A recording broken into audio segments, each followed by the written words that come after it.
Special ਇੱਕ ਚੀਜ਼ ਆ ਰਹੀ ਹੈ, ਉਹਨਾਂ ਨੂੰ ਭਾਈ ਸਾਹਿਬ ਨੇ ਸਮਝਿਆ ਮੈਂ ਨਹੀਂ ਕਦੀ ਕਰਤੀ, ਮੇਰੀ ਪਸੰਦੀਦੀ ਚੀਜ਼ ਹੈ। ਜੇ ਮੈਂ ਨਾ ਤੁਹਾਨੂੰ ਇੱਕ ਚੀਜ਼ ਹੋਰ ਦੱਸਣਾ,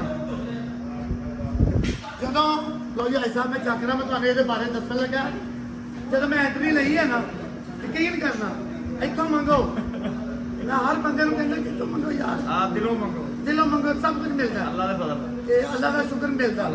ਐਂਟਰੀ ਲਈ ਮੇਰਾ ਸਭ ਤੋਂ ਪਹਿਲਾਂ ਦਿਲ ਕੀਤਾ ਇਹਨੂੰ ਖਾਣ ਲਈ, ਯਕੀਨ ਕਰਨਾ। ਫਿਰ ਮੈਂ ਕਿਹਾ ਨਹੀਂ ਯਾਰ, ਪਹਿਲੇ ਵੀਡੀਓ ਬਣਾ ਲਓ, ਫਿਰ ਘਰ ਲਿਜਾਵਾਂਗੇ, ਪੈਸੇ ਦੇਵਾਂਗੇ, ਫਿਰ ਖਾਵਾਂਗੇ। ਉਹਨਾਂ ਨੇਕੀ ਮੁਕਤ ਮੱਲੇ ਦੀ ਘੱਟ ਨਹੀਂ। ਉਹ ਕੀ ਕਹਿੰਦੇ ਨੇ ਨਾ, ਦਿਲੋਂ ਮੰਗੋ ਤੇ ਸਭ ਕੁਝ ਮਿਲਦਾ ਜੇ, ਸਾਰਾ ਜਿਸਮ ਖਾ ਜਾਣਾ ਜੇ ਕੀੜੀਆਂ ਨੇ। ਕੈਮਰੇਮੈਨ ਨੂੰ ਨਹੀਂ ਮੈਂ ਚੁਹਾਣਾ, ਬਹੁਤ ਮਜ਼ੇਦਾਰ।